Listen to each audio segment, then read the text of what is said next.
director del IMSS Bienestar, y varias compañeras también que son parte de la Secretaría de Salud. Después vamos, o más bien al principio, ¿va? Hoy es quienes quieren los precios, que está también con nosotros Iván Escalante. Entonces vamos con Iván, después presentamos el plan de salud y después contestamos las preguntas. Adelante.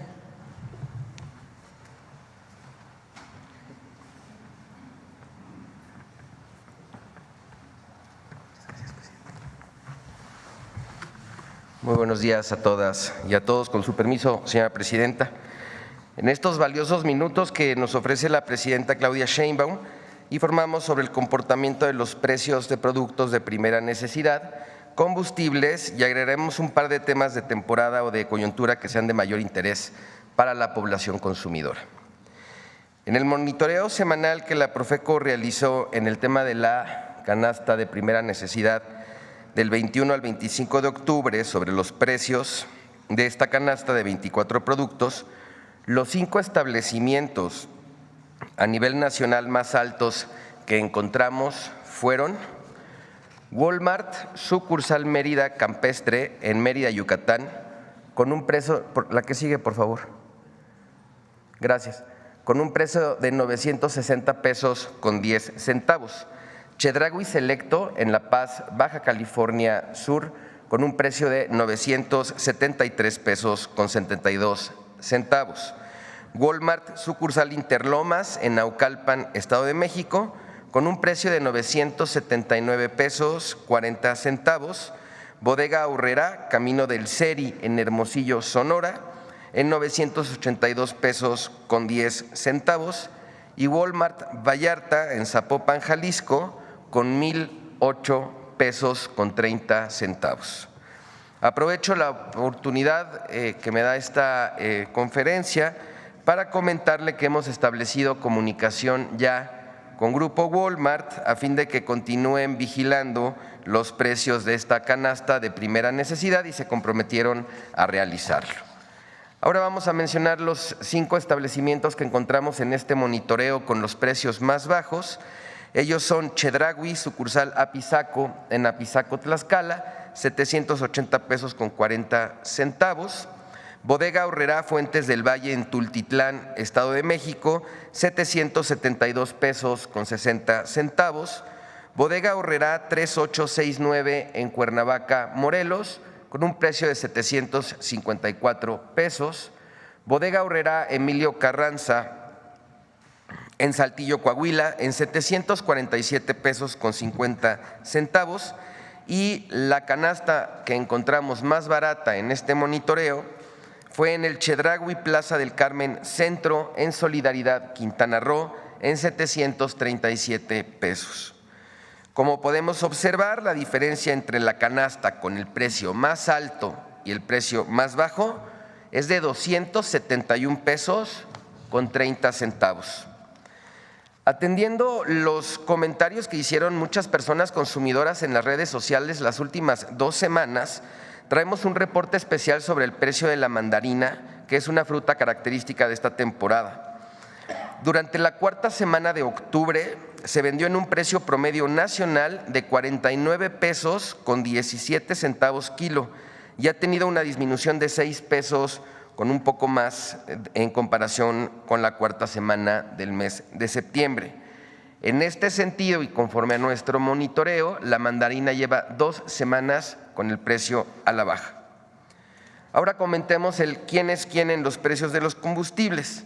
Para el 31 de octubre, el precio promedio por litro de gasolina regular fue de 23 pesos con 83 centavos. Gasolina premium, 25 pesos con 22 centavos y el diésel, 25 pesos con 48 centavos. Vamos a presentar el comparativo de estaciones de servicio. Adelante, por favor. Muchas gracias. Encontramos en los precios más altos, ahora hicimos, esto es una diferencia en la presentación, el estudio completo se encuentra en la página de internet, pero ahora solamente descartando las estaciones de servicio ubicadas en la frontera norte, hicimos un comparativo nacional y podemos asegurar que después de nuestro monitoreo encontramos que la gasolina regular más cara que encontramos se vende en Monterrey, Nuevo León. Es una estación marca Móvil, Permisionario Orzán del Norte, que encontramos el precio por litro de 26 pesos con 25 centavos. En el caso de la gasolina Premium, encontramos una de la marca Pemex, Permisionario Abastecedora y Distribuidora Cuatro Hermanos del Sureste, en Santa María Huatulco, con 27 pesos 35 centavos. Y el diésel de la marca Full Gas, un permisionario que está en Cancún, Quintana Roo, Servicios Ecológicos Chichén Itzá, en 27 pesos con 53 centavos. Y en este mismo comparativo, ahora vamos a presentar los precios más bajos que encontramos.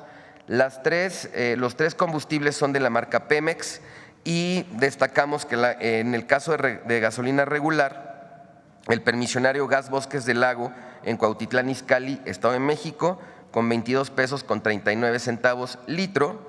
En el caso de la gasolina Premium, en Ixhuatlán del Sureste, en Veracruz, el permisionario Enrique Guirao Martínez, quien comercializó el litro de Premium en 22 pesos con 65 centavos.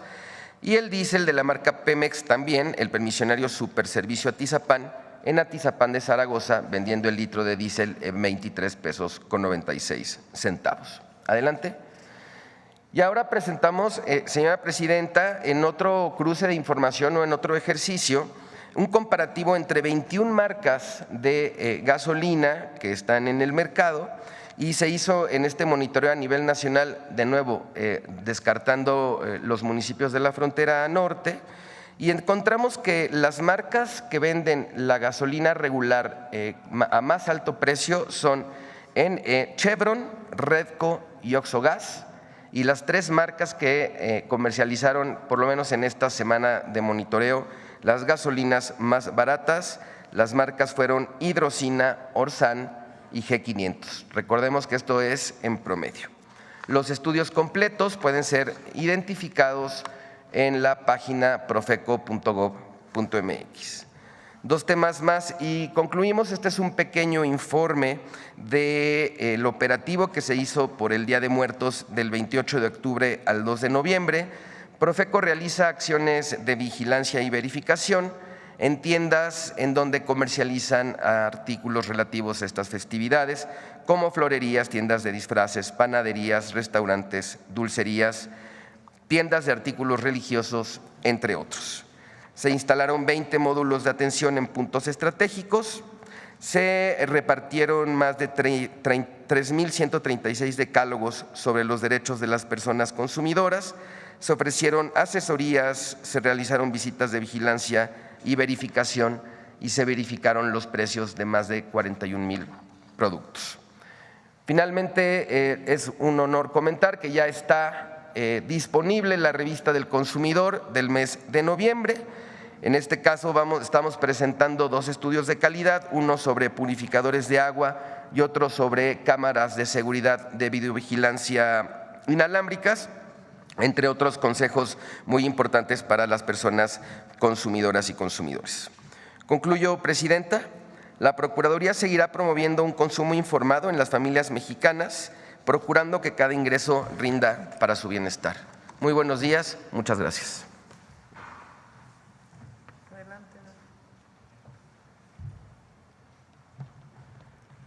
Con su permiso, presidenta. Si me pasa la primera diapositiva, por favor. Algo que quisiéramos comentar es, hablamos mucho de qué significa la salud, y la salud significa más allá de nada más tener o no tener enfermedad, porque afecta a distintos aspectos individuales, colectivos y sociales.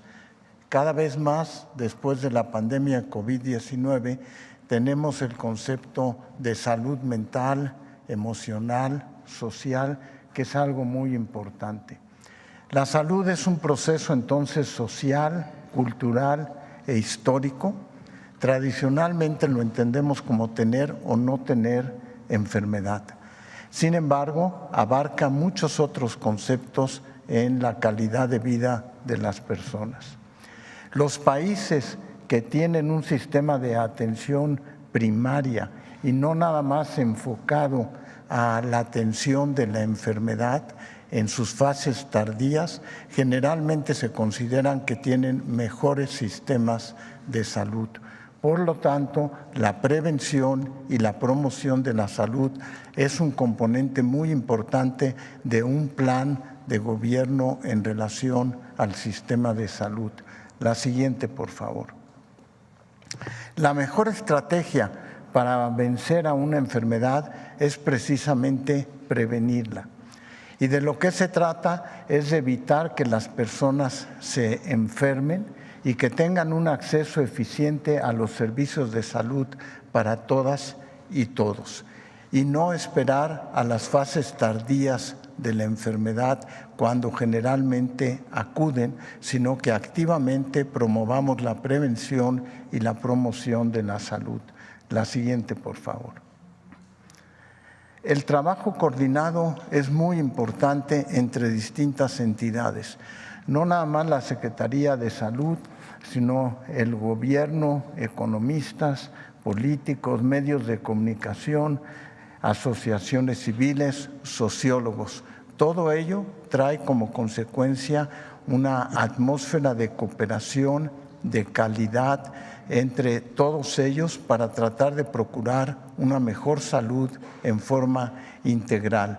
Por ejemplo, cuando tenemos diabetes mellitus, no nada más es el endocrinólogo, sino también la nutrióloga, la trabajadora social, el responsable de hacer ejercicio.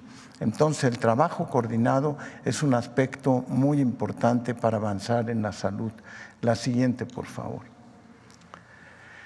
De tal manera que algunas de las metas que tenemos en el sector salud para este plan sexenal es priorizar la promoción de la salud y escucharán dentro de unos momentos cómo, por ejemplo, la vacunación es un aspecto muy importante para la prevención. Se trata de aumentar la calidad de la atención médica y reducir los tiempos de espera. Nos acompañan hoy, por ejemplo, la doctora Marta Zapata, coordinadora de los institutos, Patricia Clark, que es la directora, la secretaria del Consejo de Salubridad General. Queremos fortalecer el IMSS Bienestar para atender a la población sin seguridad social y queremos garantizar que todas las clínicas y hospitales cuenten con medicamentos, insumos y equipamientos para atender plenamente a la población. Nos acompaña también Armida Zúñiga, la directora de COFEPRIS, la comisionada. Y también se trata de modernizar y de integrar el sector salud en para que todas las personas puedan recibir atención en forma oportuna, pero sobre todo en cualquier unidad del sector público. Le pediría entonces, Presidenta, a continuación a Eduardo Clark que nos desglosara cada uno de estos puntos.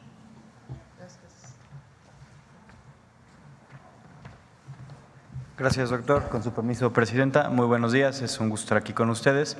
Como ya comentaba el doctor Krsenovich, queremos platicarles un poco más a detalle estos 5 puntos estratégicos del plan sectorial del sector salud para esta administración. El primero es priorizar la promoción de la salud, la prevención de las enfermedades y la vacunación a lo largo de la vida. Nuestra prioridad número 1, debe quedar claro, será la promoción de la salud. La mejor manera de garantizar la salud es prevenir la enfermedad y sus complicaciones.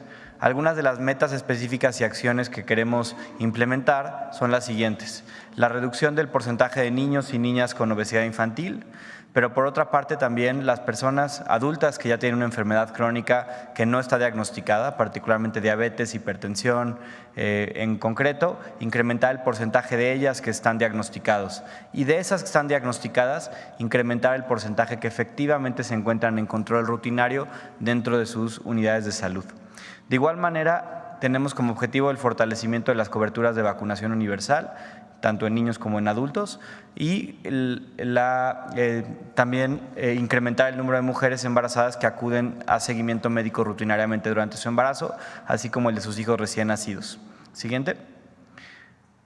La segunda prioridad es incrementar la calidad de la atención médica y disminuir los tiempos de espera en los hospitales y clínicas del sector público.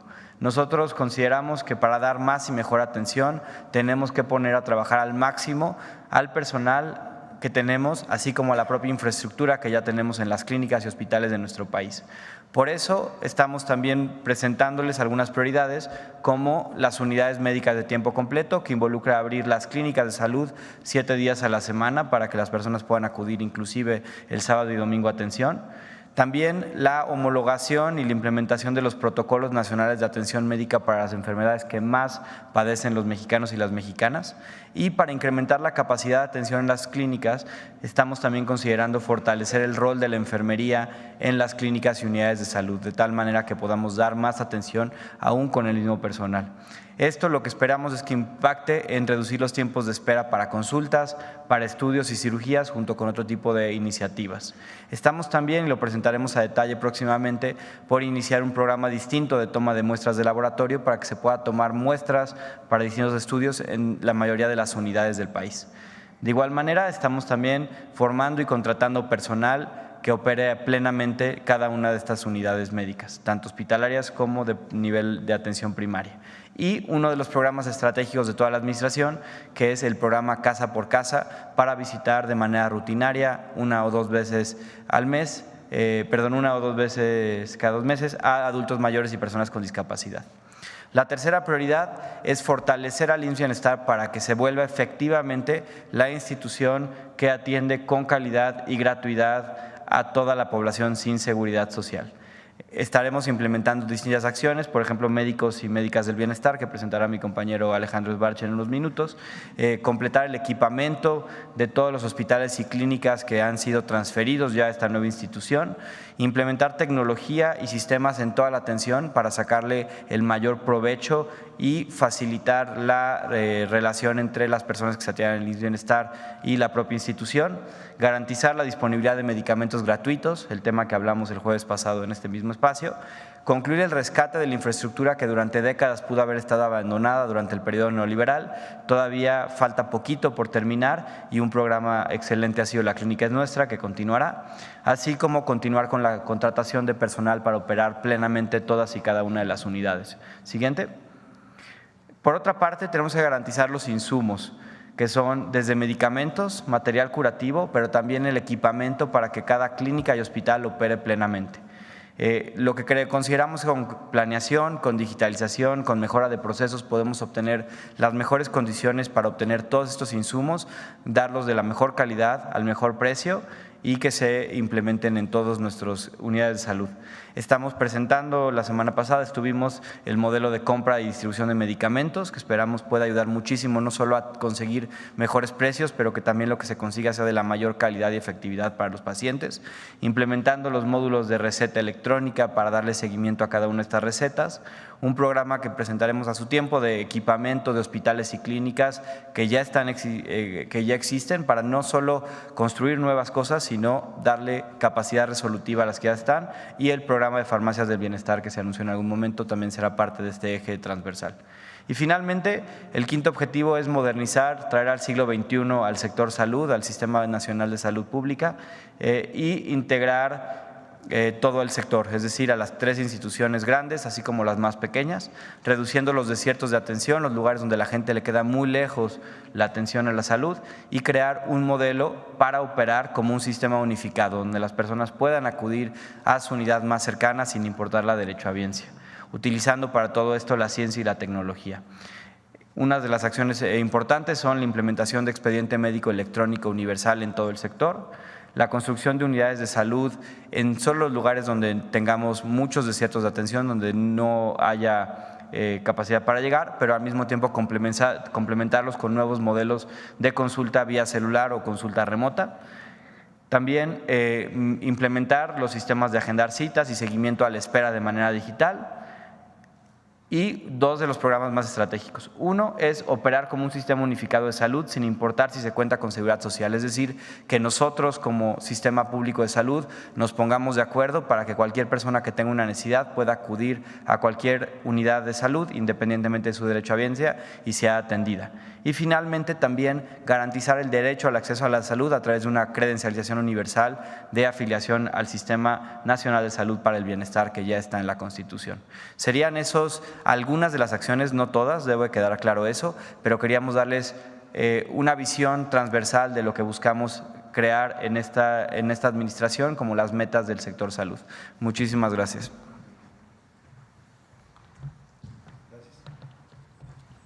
Gracias. Con su permiso, Presidenta, compañeras y compañeros, muy buenos días. Y así como se ha comentado, hoy nos corresponde presentar dos de las acciones que la institución, en este caso el Seguro Social, está ya realizando para alcanzar estas metas y objetivos de todo el sector y desde luego del Gobierno de México, en este caso en lo que respecta a la mejora de la calidad de la atención, al tema del equipamiento y esto que ya ha comentado el subsecretario Clark, de traer a siglo XXI a los sistemas públicos de salud de nuestro país con el uso de tecnología. Entonces, vamos a empezar con el primero, que es el expediente clínico electrónico. Aquí es importante aclararle a quienes nos ven qué es el expediente clínico electrónico. Cada vez que vamos a un consultorio y nos atiende un médico o una médica, realiza un interrogatorio. Todos aquí, yo creo que en algún momento de nuestras vidas hemos estado en esa situación. El médico o la médica necesita tener acceso inmediato a la historia completa del paciente. Necesita conocer sus antecedentes, necesita conocer si ha tenido alergia, si tiene alguna alergia, cuáles son los medicamentos que está tomando o que ha tomado en el pasado, alguna prueba de laboratorio que le hayan realizado, si le hicieron en algún momento una cirugía, si tuvo un ingreso hospitalario y qué ocurrió en ese ingreso hospitalario, si tuvo que llegar a urgencias en algún momento. Esto cambia radicalmente la posibilidad en términos de la calidad y el seguimiento de la atención. ¿Por qué es tan importante para las instituciones que prestamos atención médica contar con un expediente clínico electrónico?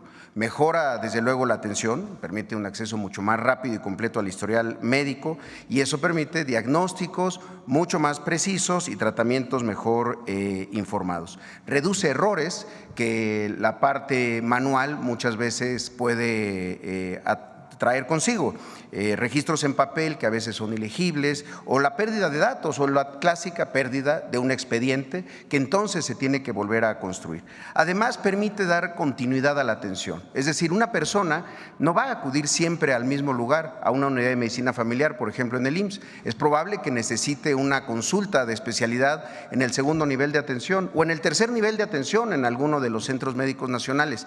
Para eso el expediente debe de viajar con la persona y no quedarse físicamente en la unidad en donde se originó. Pero además optimiza recursos y es una herramienta extraordinaria para todo el sector, sobre todo para la Secretaría de Salud, para el monitoreo y análisis de los datos de salud pública. En ese sentido, esto es el cambio de los últimos años y la construcción que se está haciendo, el expediente clínico electrónico en el IMSS. Antes era, como lo tenemos aquí del lado izquierdo, era un expediente no estandarizado, había muchos aplicativos, pero en su mayoría eran manuales. Además, la información del expediente no podía viajar, no se podía compartir entre diferentes unidades. Si una persona se mudaba y se adscribía a una nueva unidad de medicina familiar, tenía que volver a construirse su expediente. Incluso en la misma ciudad, en una unidad diferente, no podía viajar. Hoy el expediente clínico electrónico del IMSS es un sistema integral que almacena y gestiona toda la información clínica de manera segura, de manera organizada, de los últimos 7 años de la historia médica de las pacientes o los pacientes derechohabientes del IMSS.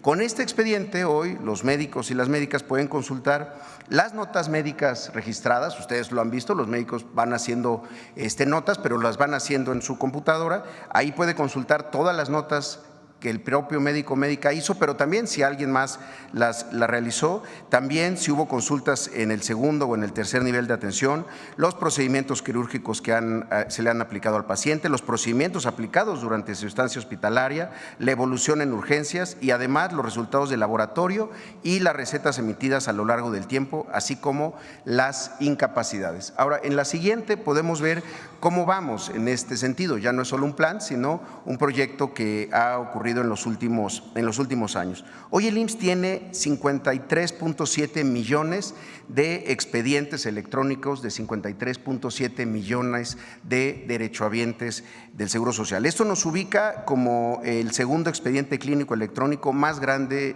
del mundo y es explicable porque somos un sistema público que atiende, en este caso, a las personas con seguridad social. En el registro se cuenta ya con 722 millones de notas médicas, se han registrado 1.796 millones de recetas, 1.186 millones de estudios de laboratorio, 2.6 millones de ingresos hospitalarios, 7.8 millones de ingresos a urgencias y 68.9 millones de incapacidades. Con todo eso es que se construyen todos los expedientes de estas 53 millones de personas. Ahí tenemos algunos de los otros países que tienen una aplicación masiva, pero con una gran diferencia para nosotros, y eso es parte de este segundo piso de la Cuarta Transformación, que este expediente originado en el IMSS sea el origen para que se construya el expediente clínico de toda la población.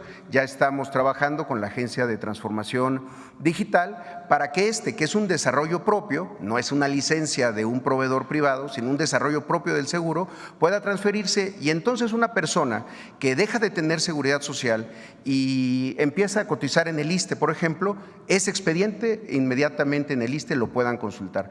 O mejor aún, en el caso del IMSS Bienestar, las personas a lo largo de su vida entran y salen a la seguridad social y en ese sentido cambian de prestador de servicios de atención médica. Con el expediente clínico electrónico, ya no solo del IMSS, sino universal, lograremos que en todos los lugares, en todos los consultorios, se pueda acceder a él sin importar la derechohabiencia de la persona o el lugar en donde se está atendiendo. Entonces, era una primera parte de lo que queríamos presentar. Y el otro tema, que es un poco más breve, pero también impacta en una de las acciones que tiene que ver con el equipamiento. Durante el gobierno del presidente Andrés Manuel López Obrador, sobre todo en la etapa de COVID, hubo una indicación de mejorar y de equipar las instalaciones del IMSS, los hospitales y los centros de salud.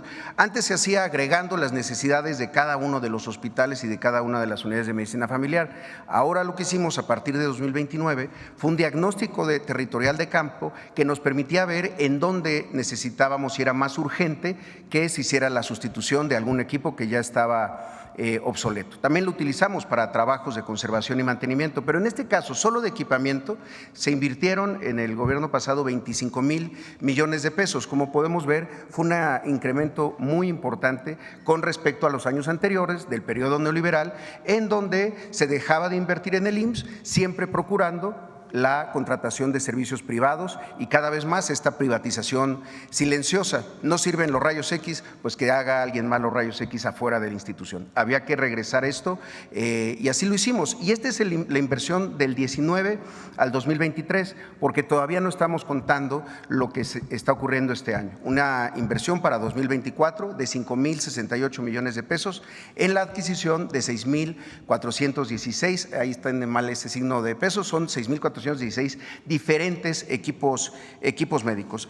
Por último, en la siguiente, solo para decirlo, hay equipos que muchas veces no se ven, no se inauguran, pero que son fundamentales para la atención. Esta es la distribución que tenemos, son 517 unidades que están recibiendo equipamiento ya desde el último trimestre de este año, 265 hospitales, es decir, prácticamente todos los hospitales del IMSS y 252 UMFs. Pero lo hicimos también en programas concentrados y centralizados. La siguiente, para que todos los equipos que se necesitaban ocurrieran en licitaciones públicas de manera central y adquiriéramos mejores equipos con mejor mejor precio. Y ahí están algunos de los ejemplos, estos 455 electrocauterios que son fundamentales para todos los quirófanos, las máquinas de anestesia, 381 que compramos, 343 monitores de signos vitales, 320 cunas de calor radiante, 277 ultrasonidos ginecobstétricos, 277 lámparas quirúrgicas que hacían falta sustituir, 270 incubadoras para recién nacidos, 264 mesas de cirugía,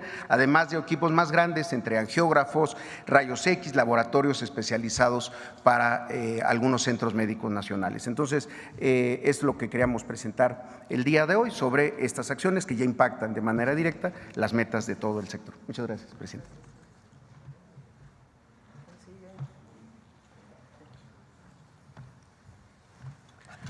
Muy buenos días, presidenta, señor secretario, compañeras y compañeros. Presentaremos hoy Médicas y Médicos del Bienestar, la iniciativa del IMSS Bienestar, a través de la cual lograremos consolidar la red de servicios públicos de salud más grande del mundo.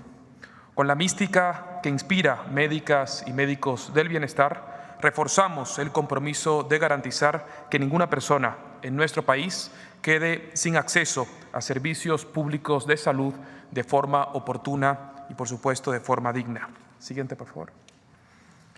Médicas y Médicos del Bienestar será un grupo de trabajo colectivo, colaborativo, que atienda la salud de las personas que más lo necesitan, en especial en aquellas situaciones en las cuales las personas no cuentan con seguridad social, con un enfoque de derechos humanos, con un enfoque de alta justicia social y con altos estándares de calidad y de calidez en la atención médica.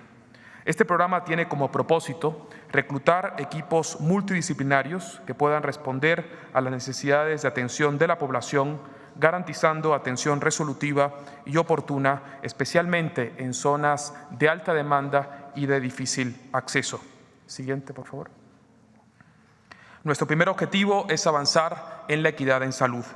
Por ello, aseguraremos la conformación de equipos clínico-quirúrgicos, denominados equipos clínico-quirúrgicos del bienestar, en los 282 hospitales ubicados en las zonas rurales, vulnerables o remotas de nuestro país. Para optimizar el funcionamiento de estas unidades, se va a garantizar una atención continua y disponible las 24 horas del día y los 365 días del año. Siguiente. Asimismo, Médicas y Médicos del Bienestar incentiva el desarrollo profesional, laboral y sobre todo humano de las personas dedicadas a la salud. Las médicas y médicos del bienestar que se sumen a este equipo recibirán una remuneración económica efectiva que va de los 50 a los 55,000 pesos mensuales, además de un contrato base federal por 2 años, apoyo en transporte, hospedaje y alimentación, así como la posibilidad de adquirir sin costo una maestría en su área de expertise. A continuación, presentaremos un video sobre la iniciativa. Por favor. Juntos construiremos la red de servicios públicos de salud más grande del mundo. Profesionales de la salud comprometidos con el bienestar de la población, con una visión humanista, con justicia social y con altos estándares de calidad y calidez en la atención médica. Juntos construiremos Médicas y Médicos del Bienestar. La fuerza médica del IMSS Bienestar que garantizará la continuidad de la atención de todas las personas sin seguridad social en todos los lugares. Médicas y Médicos del Bienestar reúne un gran equipo de personas profesionales dedicadas a la promoción, prevención, atención y administración de los servicios públicos de salud en México. En todo el territorio existirá un equipo de trabajo colectivo y colaborativo, cuya misión es entender y atender las diferentes formas de sanar en comunidad. En Médicas y Médicos del Bienestar encontrarás una oportunidad de vida con estabilidad laboral, un contrato base federal, remuneración competitiva más bono económico, hospedaje incluido, desarrollo de competencias y ampliarás tu experiencia profesional con opción a realizar una maestría gratuita en tu ámbito de desarrollo. Recibe las convocatorias para ser parte de la red de servicios públicos de salud más grande del mundo. Regístrate en Médicas y Médicos del Bienestar.imsbienestar.gov.mx. En una parte del país, en algún sitio, alguien te necesita. Gobierno de México. Segundo piso de la Cuarta Transformación.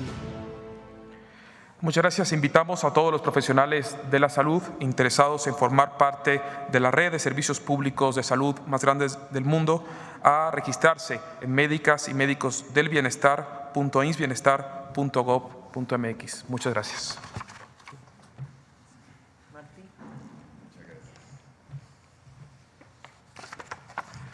Muy buenos días, Presidenta. Buenos días, compañeros y compañeros de amigos de los medios de comunicación.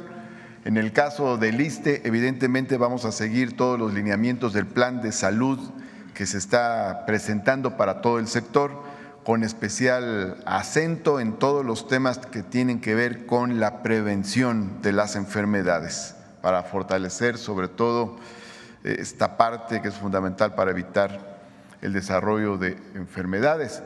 Adelante, por favor. Ahora bien, tenemos algunas prioridades específicas del ISSSTE. Una de ellas tiene que ver con la disminución de los tiempos de espera de los derechohabientes para ser atendidos en las unidades médicas y en este caso también el aumento en las cirugías, en el número de cirugías que se realicen en nuestras unidades médicas, junto con la mejora constante, continua de la calidez en el trato a los derechohabientes. Este es un tema que nos interesa mucho ir profundizando y desarrollando. En segundo lugar, hay un tema fundamental en el ISSSTE, que es la homologación en el salario del personal del ISSSTE con el IMSS. El IMSS tiene salarios más altos que el ISSSTE y vamos a buscar que a lo largo del sexenio, de forma gradual y paulatina, se vayan nivelando los salarios del ISSSTE con el IMSS hasta lograr su homologación. Al mismo tiempo, también en el caso del personal, tenemos la necesidad de ampliar el personal, especialmente el personal médico del ISSSTE. Vamos a estar trabajando también en este sentido a lo largo de la administración. Un tercer elemento que es fundamental para el ISSSTE es fortalecer los vínculos con el IMSS y con el IMSS Bienestar.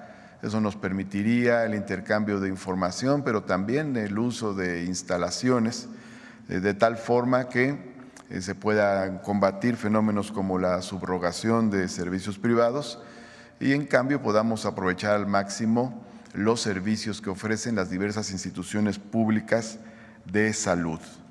Asimismo, vamos a continuar con el proceso de nacionalización paulatina de los servicios del ISSSTE.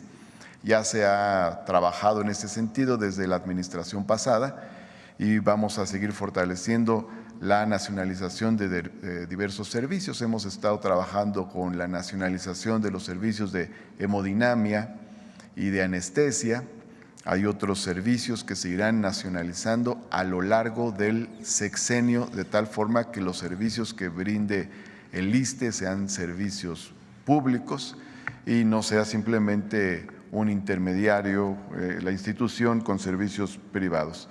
Finalmente diría que también vamos a trabajar para agregar al ISSSTE este gran programa que es la Clínica es Nuestra, que nos permitirá fortalecer nuestras instalaciones con participación social y ciudadana. Muchas gracias, Presidenta. Bonito día.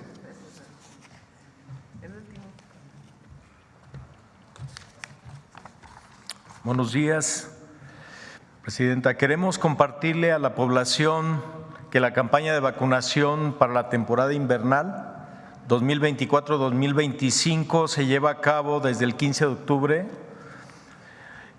del 24 al 28 de marzo del 2025 para prevenir las enfermedades respiratorias graves relacionadas con la influenza y COVID-19. Nos anticipamos a la llegada del invierno y proseguimos durante el transcurso del mismo a fin de brindar opciones de cobertura y protección a las personas con más riesgo de presentar complicaciones que conduzcan a la hospitalización. Por lo cual estamos invitando a vacunarse contra el COVID-19 a personas, ahí tienen en la diapositiva, personas que no han recibido ninguna dosis de vacuna contra coronavirus a partir de los 5 años de edad cumplidos con al menos uno de los siguientes comorbilidades: diabetes no controlada, obesidad mórbida, enfermedad pulmonar crónica, incluyendo asma, enfermedad cardiovascular, incluida la hipertensión arterial, insuficiencia renal crónica, inmunodepresión adquirida por enfermedad o por tratamiento, cáncer y personas que viven con VIH y SIDA, así como mujeres embarazadas sin importar el trimestre en que se encuentren, personas de 60 años y más, al personal de salud y personas de 5 a 59 años con comorbilidades, como había comentado. Por su parte, la vacuna contra la influenza la recomendamos, me da la siguiente, a niñas y niños de 6 a 59 meses, población de 60 y más, personas embarazadas, personal de salud y personas de 50 a 59 años con las mismas comorbilidades que ya comenté para la vacuna de COVID-19. Les vamos a invitar a que vean un video breve de la campaña que estamos haciendo para la vacunación. ¡Aquí va mi superpoder! Y mi superpoder. ¿Y el mío? ¿Y el de mi hermanito? Protejámonos todas y todos de enfermedades en la temporada invernal. Con el superpoder de las vacunas contra la influenza y el COVID. La vacunación salva vidas. Para COVID, a partir de los 5 años. Y para la influenza, adultos desde 60 años. Y niñas y niños de 6 a 59 meses. Ven a cualquier unidad de salud o centro hospitalario y aplica las juntas. Aprovecho la ocasión para agradecer y reconocer al personal de salud, especialmente al equipo de enfermería, quienes año con año participan con entrega y dedicación en estas campañas de inmunización. Hoy vamos a invitar a la presidenta de nuestro país a que se vacune. Entonces, por ahí le tenemos una sorpresa. Entonces, no se había dado cuenta, pero entonces… Allá terminando la conferencia. Me va a regañar después. Gracias. Terminando la conferencia nos vacunamos de influenza, que no me he vacunado. Aquí lo vamos a hacer en la conferencia, pero terminando las preguntas. Adelante.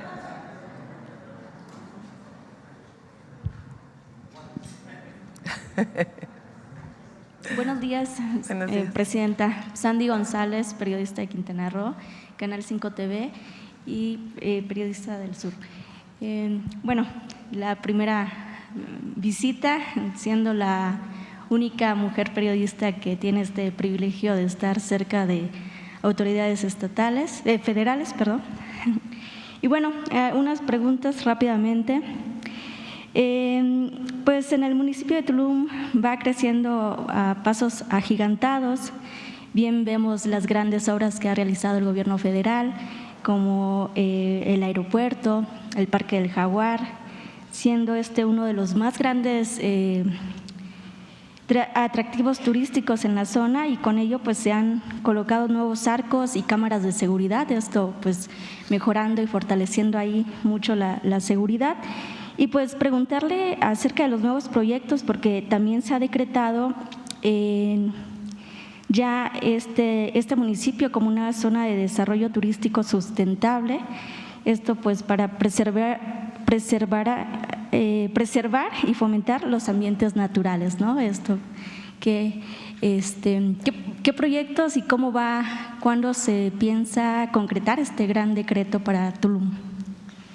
Sí, recientemente el municipio publicó el programa de ordenamiento territorial, que es muy importante porque al llegar nuevos vuelos a Tulum con el Tren Maya, con el aeropuerto obviamente, pues tiene el riesgo, vamos a ponerlo así, de que haya un crecimiento desordenado de la zona. Entonces, lo que queremos es que continúe siendo Tulum un espacio vinculado con la naturaleza y que no tenga impactos particularmente sobre la selva tropical y los recursos naturales. Entonces estamos trabajando en ello, tanto con la gobernadora como con la presidencia municipal. Está tanto la secretaria de SEDATU como la secretaria de Medio Ambiente. Entonces, ese es el objetivo, que siga recibiendo visitantes, pero que no impacte la naturaleza y que el crecimiento no sea desordenado. Caso similar, aunque esté en otro estado de la República, es Puerto Escondido, que también tiene ese riesgo de crecer si no hay un ordenamiento territorial. Perfecto, gracias. En otro tema, bueno, ya había expuesto yo aquí anteriormente un tema de extrabajadoras de la INEGI.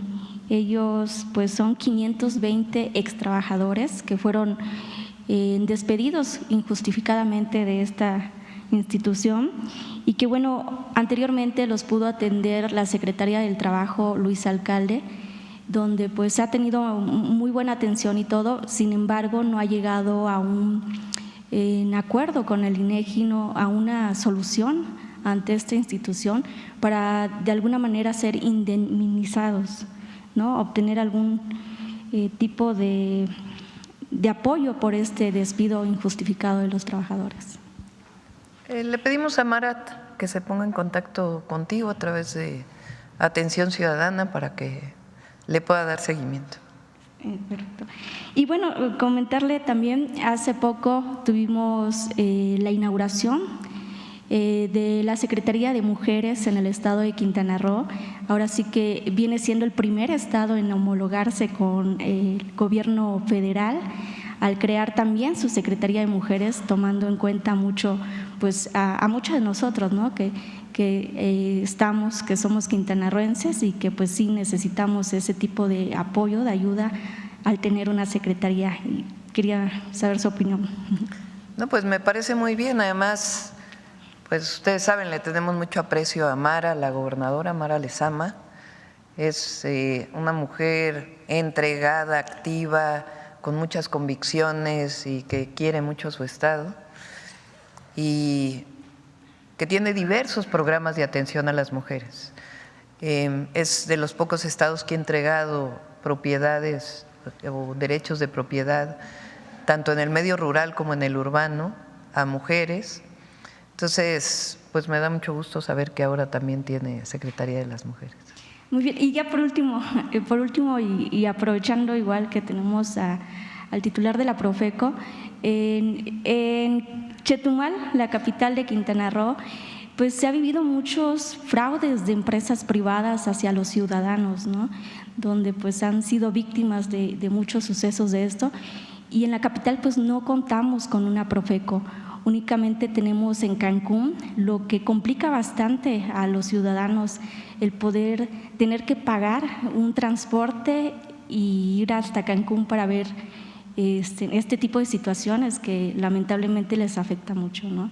Y pues ver la posibilidad de tener una Profeco en la capital de Quintana Roo. Sí, lo vemos, y ahora se está planteando también oficinas digitales también. ¿Y el teléfono cuál es?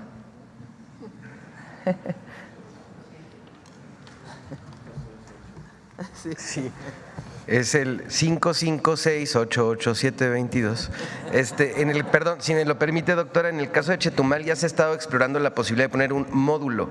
Aparte de las 38 delegaciones que tenemos en el país, existen 40 módulos de atención en otras ciudades importantes y no se requiere tener la infraestructura de un módulo tal cual, nosotros le llamamos ODECOS, que es una oficina, una delegación. Entonces, en Chetumal podemos explorar con el presidenta municipal de Chetumal, la posibilidad de poner un módulo de atención, con mucho gusto. Con permiso, gracias.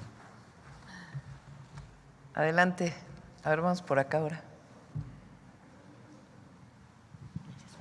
Muy buenos días, Presidenta. Soy Rocío Jardines de W Radio y Teleurban. Hacerle pues algunos cuestionamientos. Primero, saber, el día de ayer usted comentaba esta solidaridad que podría existir con España ante la inundación que se tuvo en los últimos días. Saber si ya tuvo alguna comunicación con el gobierno español. Hemos visto que han pues rechazado algunos apoyos, incluso de Francia, para poder ayudar a la gente ante esta situación. Saber si la Cancillería ya tuvo este acercamiento, qué tipo de ayuda se ofrece por parte de México, si existen fechas, saber un poquito más de eso. Gracias. Sí, está en contacto el canciller con el embajador de España y ellos son los que tienen que decirnos en qué podemos ayudar. Ayer decía la solidaridad pues al pueblo español. Yo creo que es momento siempre de solidarizarse frente a una tragedia como esta. Y también creo que es importante para España o para otros países la experiencia que se tiene con el Plan DN3, Plan Marina, Plan Guardia Nacional, que es un programa que desarrollan instituciones que le dan permanencia a la atención a la ciudadanía, que se ha venido perfeccionando. Entonces, es una muy buena experiencia que se ha mantenido alrededor o a lo largo de los años y que cualquier país que quiera tener esta experiencia, pues por supuesto a través de la Coordinación de Protección Civil y de las Fuerzas Armadas. Gracias. En otros temas también internacional, en Carolina del Norte el candidato republicano Donald Trump nuevamente pues se lanza contra México, asegura que de ser elegido el día de hoy como presidente, le informará a usted que que se frena el flujo migratorio y de drogas hacia el país vecino o va a imponer un arancel del 25% a exportaciones. A ver su respuesta ante ello. Sí. Va a haber buena relación.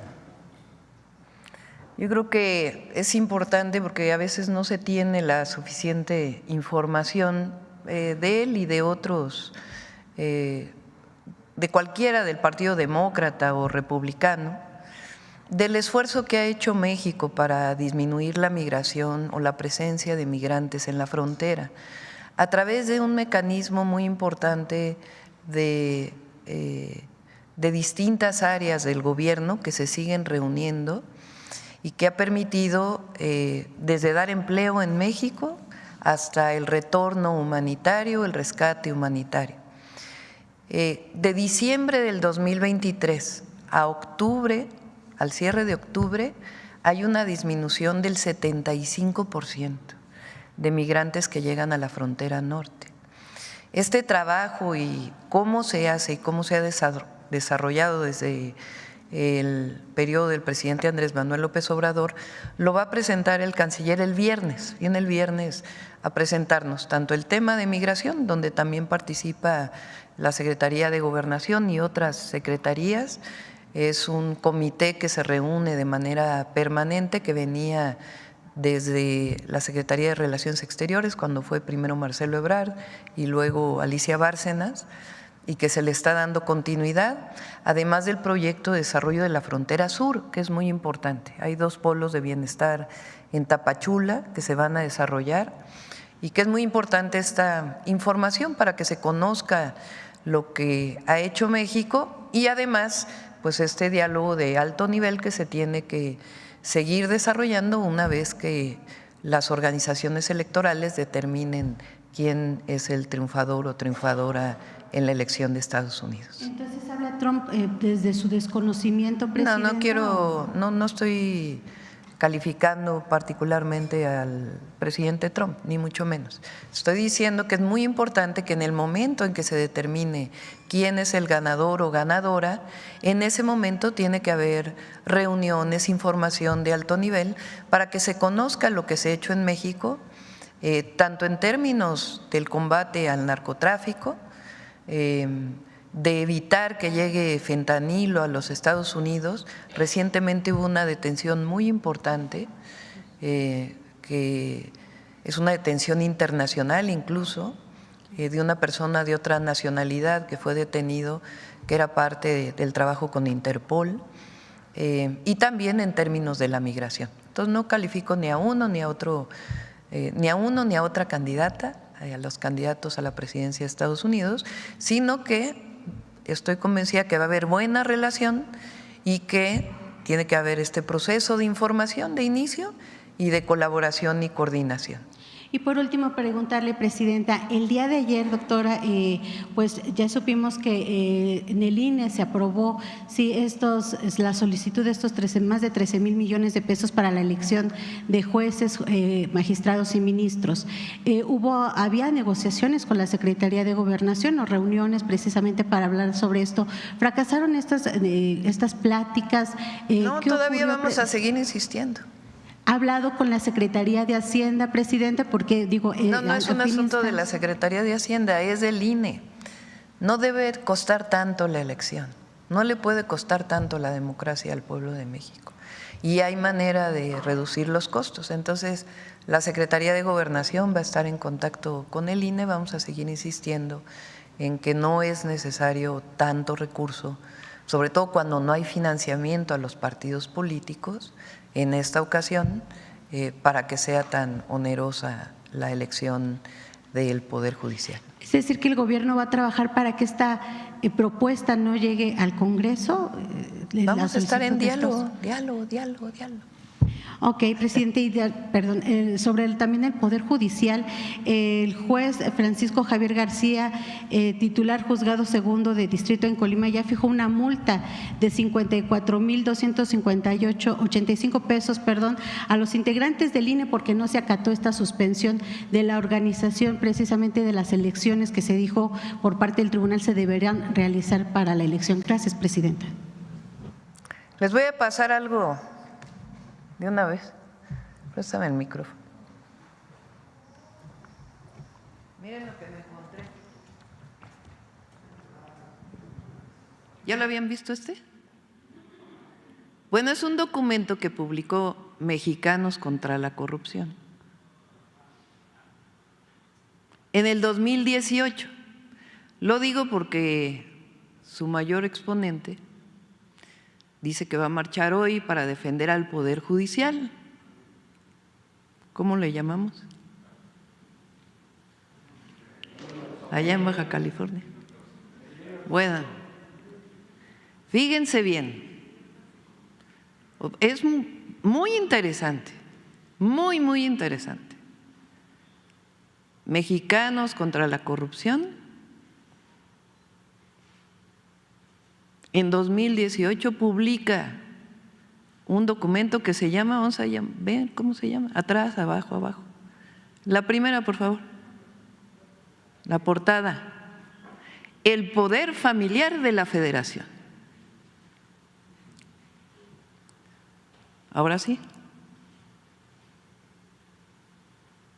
Un estudio entregado ayer al Consejo de la Judicatura y a los ministros de la Suprema Corte de Justicia de la Nación desnuda el nepotismo imperante en el Poder Judicial de la Federación. Al menos 500 jueces y magistrados de todo el país tienen trabajando en tribunales y juzgados a esposas, hijos, papás, sobrinos, tíos, cuñados y hasta suegras. Publicado en el 2018. Estas redes clientelares se extienden a más de 7,000 servidores públicos de 31 circuitos que también tienen familiares en la nómina. Ejemplos. El nepotismo se ha instalado en el Poder Judicial de la Federación, publicado en 2018 por Mexicanos contra la Corrupción. Hijos, parejas, papás, sobrinos, tíos, cuñados y hasta suegras de al menos 500 jueces. Desvirtúan facultad constitucional. Abajo. Los jueces y magistrados tienen facultades para nombrar y remover a los funcionarios y empleados de los tribunales de circuito y los juzgados de distrito, según establece el artículo 97 de la Constitución. Adelante. Un magistrado con 17 parientes. Durango, que integró a 17 miembros de su familia, entre hijos, hermanos, concuños, cuñadas, primos y sobrinos, en puestos administrativos como actuarios, secretarios de tribunal, juzgado, asesor jurídico y analista especializado. Abajo, nepotismo entre jueces. De acuerdo con el diagnóstico, casi la mitad de los jueces y magistrados federales, casi la mitad, tienen parientes en el Poder Judicial. De 1,031 plazas revisadas en 31 circuitos, 501 tienen familiares, lo que representa el 48.6%. Guanajuato, en donde 38 de 46 titulares tienen familiares, que equivale al 82.61%. Dicho por el que hoy va a marchar a favor del Poder Judicial, a defender el Poder Judicial.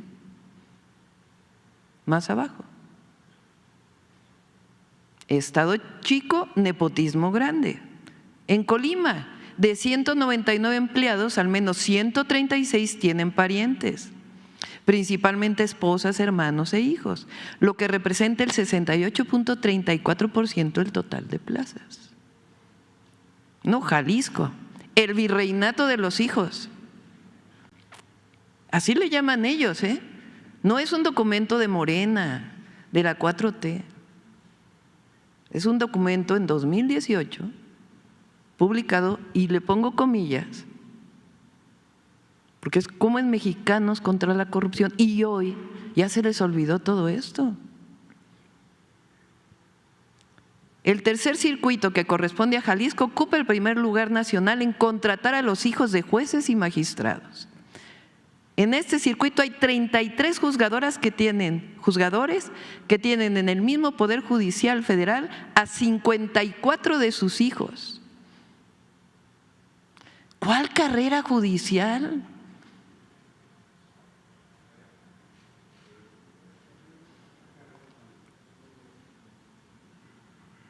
Por mencionar algunos ejemplos, uno de los magistrados de circuito tiene trabajando a sus 4 hijos. Uno de ellos es oficial administrativo, 2 más son secretarios de tribunal y de juzgado. En la lista del Estado de Jalisco aparece el caso de otros 3 hijos de un magistrado que trabajan como secretarios de juzgado y de tribunal.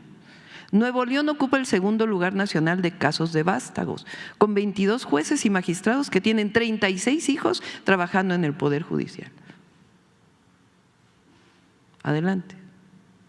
Con sus esposas y exparejas. En el estudio realizado en 31 circuitos se identificó a 112 juzgadores que tienen a su cónyuge, pareja o exesposa trabajando en el Poder Judicial. Hermanos y papás. En el recuento entregado sobresalen los casos de 136 juzgadores que tienen hermanos que trabajan en los juzgados y tribunales.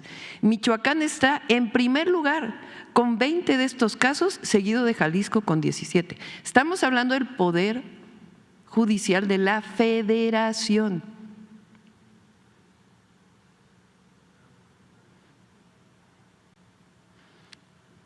Vamos. Otros 2 magistrados de Querétaro y de Nuevo León tienen 14 sobrinos en la nómina de los circuitos judiciales correspondiente a esas entidades.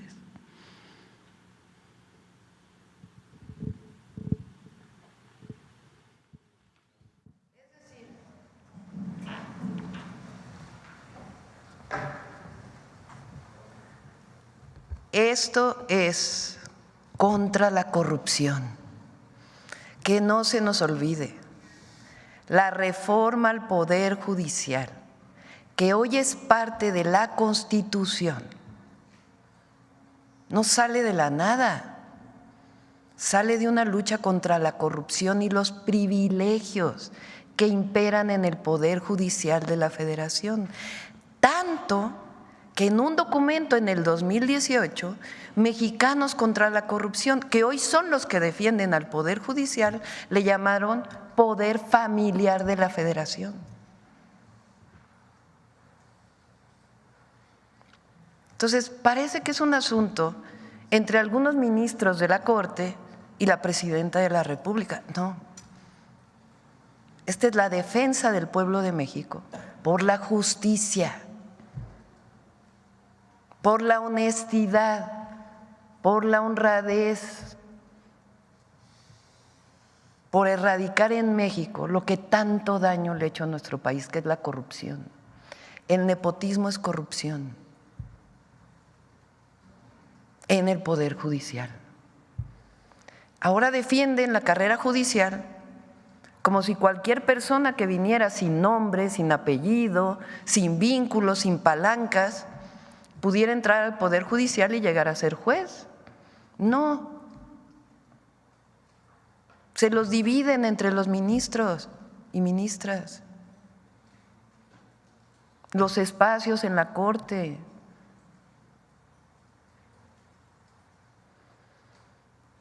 Entonces, ¿por qué se cambió la Constitución? ¿Por qué el pueblo de México está a favor de este cambio constitucional?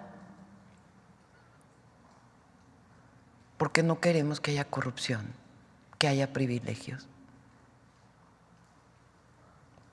Porque estamos en un proceso de transformación del país que decidió el pueblo de México. Entonces, hoy va a discutir la Corte. No sabemos si van a terminar hoy la discusión o se vaya a prolongar hasta el jueves. Pero en cualquiera de los casos, que revise la ministra presidenta otros casos que ella ha resuelto o cómo ha votado, en donde ha dicho que no puede la Corte invalidar la Constitución. Y que revise quién va a marchar el día de hoy y todos sus seguidores, que no son muchos, por cierto, este documento, a ver que nos expliquen qué cambió.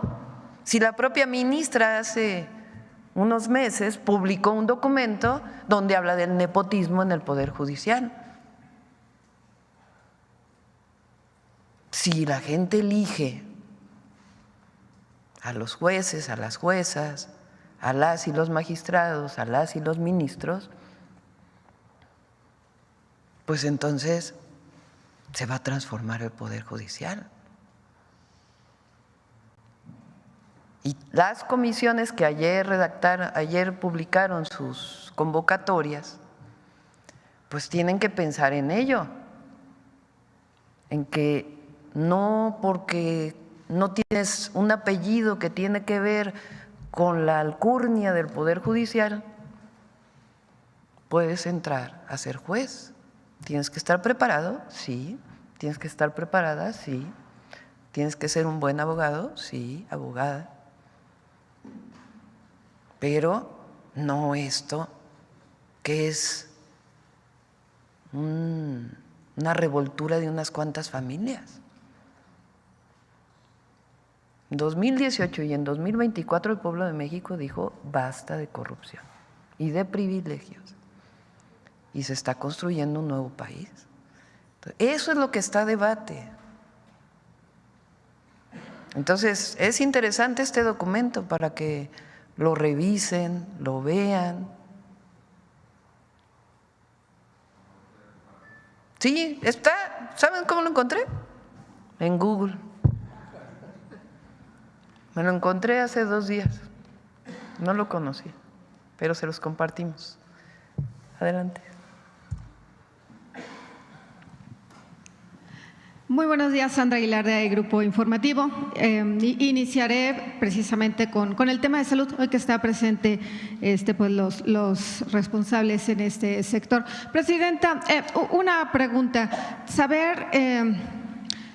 Sabemos que todos los mexicanos tienen derecho a la asistencia en el tema de salud. Y mi pregunta es si las personas que no cuentan con adscritos a algún sistema de salud o alguna clínica,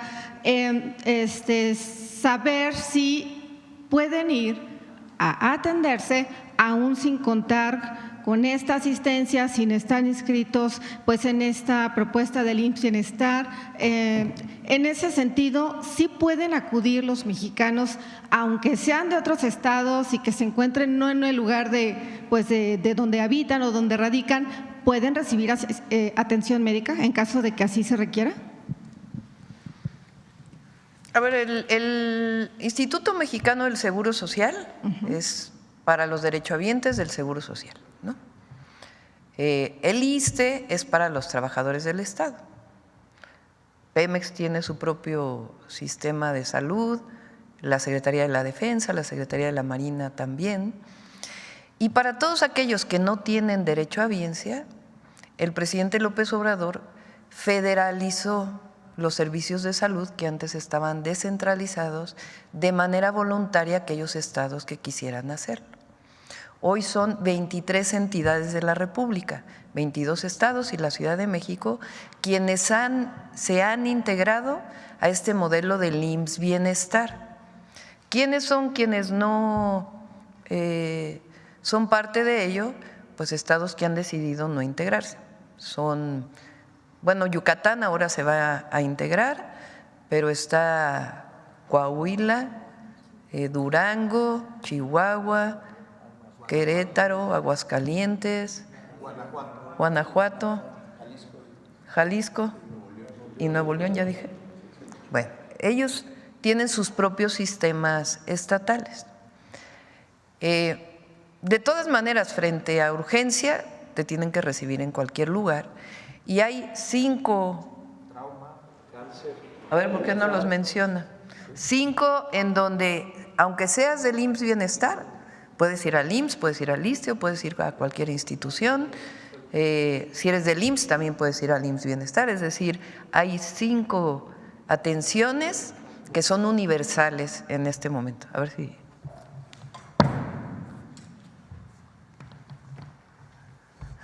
Cualquier persona que tenga un infarto o un accidente cerebrovascular puede acudir en cualquier sitio de la República. Hay un número de salas de hemodinamia superior a lo que se requiere internacionalmente de salas de hemodinamia. Ese es un ejemplo de los que pueden. Cualquier persona que tenga una urgencia de cualquier tipo puede acudir a un servicio para su atención. También puede acudir cuando tenga una complicación de una enfermedad neoplásica y puede acudir a cualquiera de las instituciones. Permítame, secretario, compartirle el siguiente caso. Ya mencioné código. Y código Mater en todo lo que tiene que ver con complicación de un embarazo. Permítame compartirle el siguiente caso. Él es Francisco López Sierra, tuvo un accidente en fractura en una o dos de sus piernas. Él es del Estado de México, sufre esa fractura el pasado sábado aquí en la Ciudad de México. Acudió a los hospitales, al Hospital General de México, al Hospital de Juárez, al Hospital General Joco, al Hospital Magdalena de las Salinas, a la Clínica de Especialidades en Ixtapaluca, y en todos, absolutamente todos estos hospitales les dijeron que no contaban con médicos y que no cuentan con insumos. Además, quisiera agregar, ellos detectaron que al menos entre 15 o 20 días están tardando para atender a las personas que, si ustedes se dan en estos momentos una vuelta, se encuentran a las afueras de estos hospitales. Y mi pregunta con respecto a si cualquier persona puede ser atendida en cualquier otra entidad es…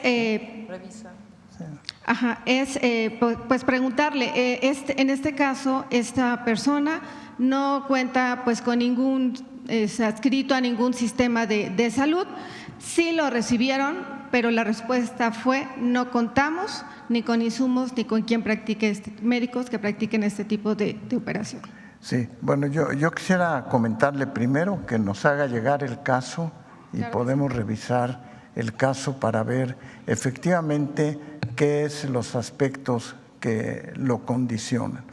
Déjeme también decirle que estamos lanzando 2 programas para cirugía que son muy importantes. Uno, cirugía de cataratas, donde pensamos operar 60,000 pacientes en los próximos 3 meses, y también cirugía ortopédica menor que no requiere hospitalización artroscópica. Pero ese caso en particular, háganoslo saber y con mucho gusto revisamos, vemos, porque sí debe de atenderse. Ok, le agradezco. Y bueno, mi último tema, Presidenta, saber si se reunirá con el secretario de Relaciones Exteriores, se reunirá con el secretario de Economía, seguirá las elecciones que están pues en estos momentos llevándose a cabo en Estados Unidos y sobre todo preguntarle si habrá algún posicionamiento una vez que se tengan los resultados de dicha elección. Gracias. Lo mencionó el secretario de Relaciones Exteriores el viernes, si mal no recuerdo, hizo un comunicado.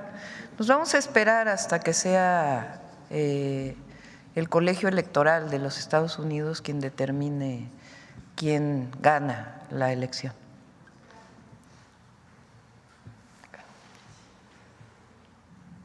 Gracias, doctora. Buenos días. Eduardo Ortega, del periódico El Financiero. En primer término, quiero preguntarle sobre la impugnación que puso el PAN ante la Suprema Corte de Justicia de la Nación de la reforma de supremacía constitucional. Y el tema que están argumentando es de que el diputado Pedro Aces votó, aunque no estaba en el Pleno, porque al parecer estaba en un partido de béisbol en Nueva York. Entonces, ¿qué opinión le merece esto, doctora? Ayer le pregunté al coordinador parlamentario, a Ricardo Monreal, en digamos, lo que es oficial es el acta de esa sesión y ahí no aparece el voto del diputado Pedro Aces. Ok. Es lo que es legal. Vale. Más allá de las pantallas. Claro. En otro tema, doctora, el 2 de noviembre, elementos de la Guardia Nacional… Que por cierto, de todas maneras se tienen las 2/3 partes. Claro, claro. Aunque él no haya… Sí, bueno, pero es que lo que argumenta el PAN, justamente por eso impugnó ante la Corte. Sí, pero lo que impugnas es lo que es legal, no es una pantalla. Y lo que es legal en el libro de actas, ¿no? A ver si me dice cómo se llama exactamente. ¿Cómo? Diario de los debates. Ahí no aparece el voto del diputado Pedro Aces. Ok. Por otra parte, el 2 de noviembre, elementos de la Guardia Nacional… Ya quedó sin sustancia, para ser. Ok. Elementos de la Guardia Nacional pues mataron a 2 migrantes colombianos en Baja California. Entonces, no sé si este tema se habrá abordado en la reunión de seguridad y qué le informaron, doctora. Sí, se está investigando y el martes vamos a tener de hoy en 8 el informe de seguridad y ahí hicieron un boletín ellos y ahí puede informar con todo detalle el general secretario. Vale, doctora. Por otra parte, ayer la Coparmex, el presidente de Coparmex, que es José Medina Mora, decía que México ya vive una crisis de constitucionalidad y que esto se podría agudizar si se acata o no se acata la decisión que determine la Corte hoy. Y bueno, lo que yo le quiero preguntar es si usted ha sopesado bien los efectos que esto podría tener en la incertidumbre en las inversiones e incluso en la afectación a la creación de empleos. ¿Y por qué no le preguntan a la Corte? ¿Por qué le preguntan a la presidenta? ¿Por qué no le preguntan a la Corte, el presidente de Coparmex, sobre su decisión? O sea, porque quienes están violando la Constitución es la Corte. Quienes están sobrepasándose en sus funciones es la Corte. Entonces, ¿por qué el periódico El Financiero o Coparmex no le pregunta a los 8 ministros de la Corte si ya sopesaron bien su decisión?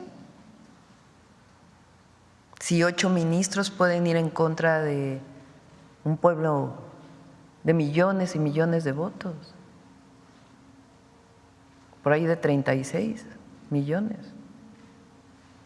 Si ya preguntaron a la Corte si puede ir en contra del constituyente. O sea, ¿por qué el tema es de la presidenta? Cuando es la Corte quien está queriendo legislar, cuando no tiene esas funciones en la Constitución. 8 ministros. por encima de la Cámara de Diputados, de la Cámara de Senadores, de la mayoría de los congresos locales, de la soberanía que está en el pueblo. Entonces habría que preguntarle, habrá que dirigir este cuestionamiento a los 8 ministros de la Corte y ministras. Bueno, quizás el sentido de mi pregunta es en que si usted ha sopesado las afectaciones que podría tener sobre la economía en torno a este choque de poderes, digamos, o sea, es el poder judicial por un lado, el poder ejecutivo y legislativo por otro, y esto lo que puede generar, o sea, más allá digamos, de las posiciones de uno o de otro, sino lo que puede generar en la economía, en la incertidumbre entre los inversionistas. No sé si usted ha sopesado eso. Pero regreso a la pregunta, ¿por qué la Corte no sopesa eso? Porque la decisión hoy está en ellos. Hoy van a empezar la discusión. Entonces, esa pregunta hoy recae sobre los ministros y las ministras, no recae sobre la presidenta. O sea, lo que está haciendo la presidenta hoy es decirle al pueblo de México que su voluntad la cumplió el constituyente. Y quien está poniendo en tela de juicio esa decisión es la Corte. Entonces, por eso digo, todo a su tiempo. Hoy le toca a la Corte, no le toca a la presidenta. Hoy le toca a la Corte la decisión. Entonces la pregunta es a la Corte, ¿ya sopesaron las y los ministros de la Corte la decisión que van a tomar? O sea, ¿por qué ahora dicen que defienden la democracia? Que defienden la Constitución. Bueno, si defendieran la Constitución, pues estarían defendiendo lo que ya decidió el constituyente. Entonces, el día de hoy esa decisión recae en la Corte, no en una minoría que quiere mantener sus privilegios. Hace unos días una compañera de ustedes me dijo que no son juez y parte, ahora sí.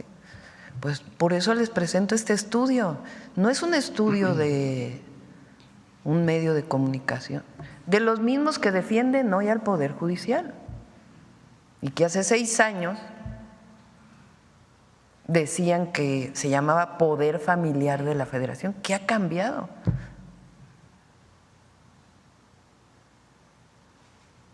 Si la propia ministra presidenta dice, sí, en efecto. Ahora, ¿no les gusta esa Constitución? Pues no es un asunto de los 8 ministros, es un asunto de una decisión que tomó el pueblo de México. A la oposición, ¿no le parece bien? Bueno, vean el resultado de la elección. Entonces, hoy por hoy, esta pregunta que haces hay que hacérsela a los ministros de la Corte y las ministras de la Corte. Vale, finalmente, ayer se conoció la convocatoria del Comité de Evaluación del Poder Legislativo y del Judicial, pero no del Ejecutivo. No sí, sé. ¿se publicó? ¿Se publicó? Sí. Vale, gracias.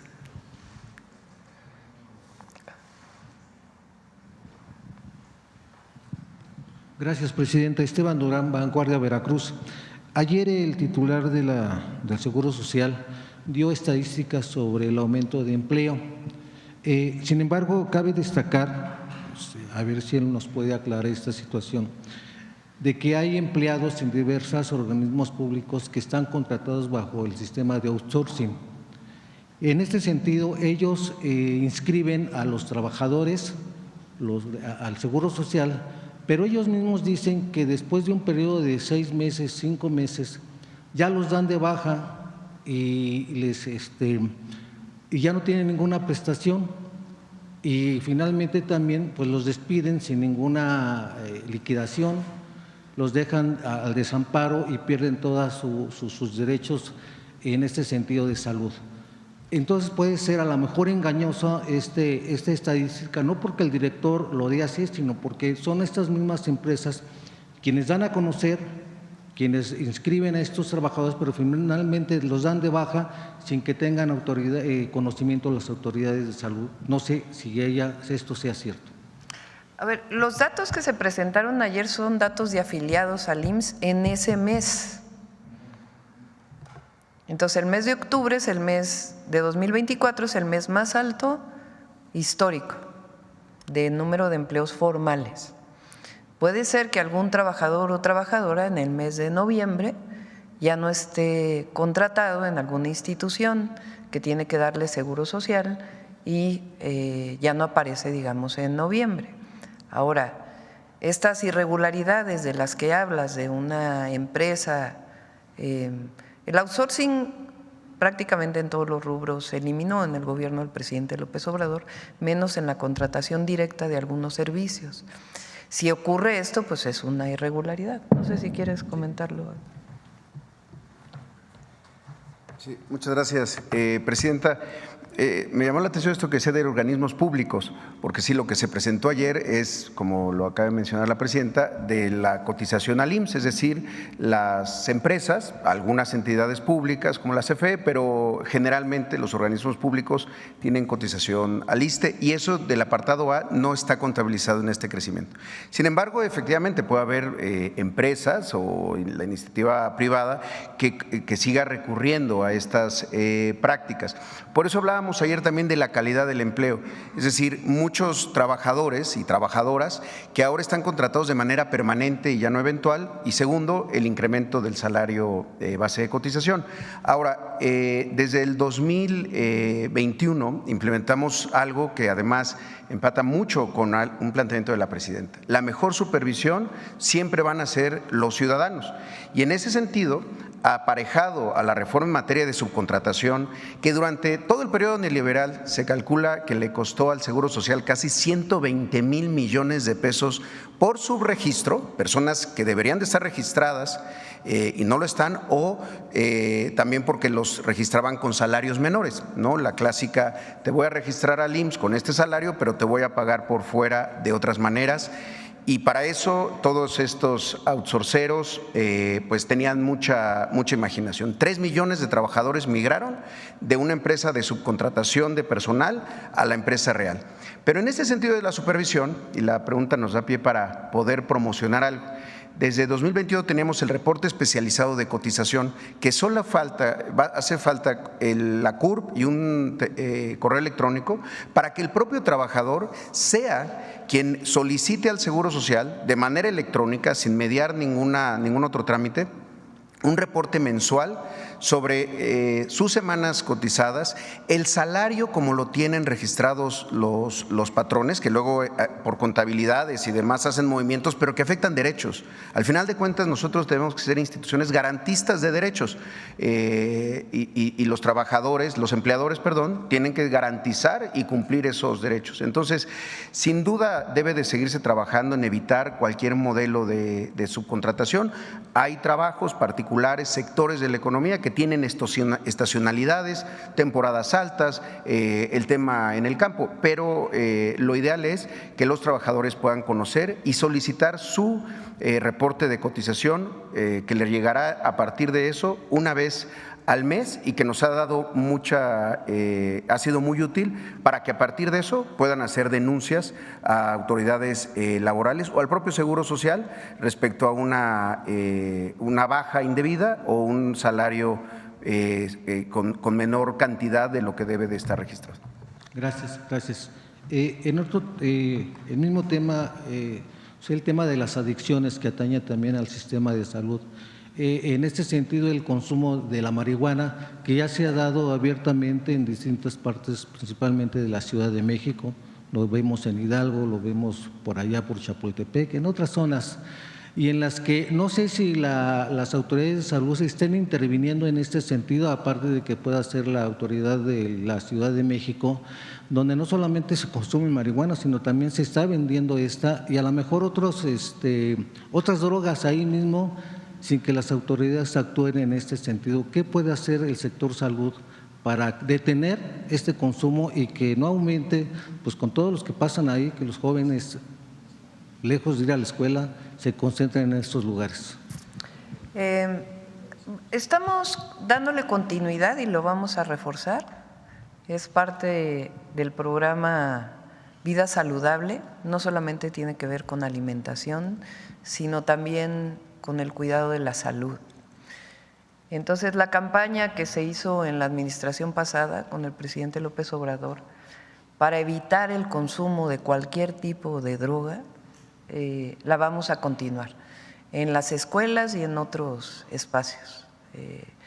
Nosotros no queremos tener situaciones como las que tiene hoy Estados Unidos con la adicción al fentanilo, que es gravísima. Entonces, esta campaña, en donde tenemos que participar el gobierno, pero también las familias y toda la ciudadanía, tenemos que involucrarnos en que cada ciudadano sepamos lo que significa una vida saludable. Y eso significa alimentación, significa ejercicio y significa también no consumir estas sustancias y estas drogas que siempre hacen daño a la salud. Gracias, presidenta. Finalmente, ya en otro tema, pues ya por estos días, estas fechas se ha dado las votaciones al interior de varios sindicatos, ya aquí se le ha mencionado. Uno de estos sindicatos es el ferrocarrilero, donde Víctor Flores Morales pues se quiere reelegir por 7ª ocasión, y en ese sentido pues los activos y jubilados de ferrocarrileros quieren que la autoridad del Centro Federal de Conciliación y Registro Laboral pues actúen conforme a derecho, dadas las violaciones en las cuales ha incurrido Víctor Flores Morales. Esta situación que él quiere reelegirse ante varias anormalidades, tiene conocimiento Alfredo Domínguez Marrufo, director de este centro. Entonces le piden a usted, presidenta, que se puede actuar ante esta situación, dadas las múltiples violaciones a los estatutos en los que ha incurrido este actual líder, e inclusive lleva un proceso judicial ante la Fiscalía General de la República, de la cual pues no se ha podido llevar a cabo que un juez libere órdenes de aprehensión contra este líder, dada la situación que está ocurriendo con el sistema judicial. Entonces están pidiendo usted qué es lo que se puede hacer para evitar que se van pues esta violación a los derechos de los trabajadores, y llaman pues al humanismo que usted tiene en a partir de este sexenio, para que de esta manera no sigan siendo pisoteados los derechos de los trabajadores por líderes que se han mantenido durante años ahí y que no quieren dejar el poder, dado todo lo que han generado, y que fue Víctor Flores uno de los principales también pues que apoyó a Ernesto Zedillo en su momento para privatizar los ferrocarriles, presidenta. Gracias. Vamos a pedirle al secretario del Trabajo, a Marat, que pueda atenderlos. Ustedes saben que yo no estoy de acuerdo en la intervención del gobierno, además no debe ser, y está en las leyes hoy que no debe ser así, pero sí se coadyuva y se apoya, y entonces pues que lo reciba el secretario del Trabajo. A ver acá.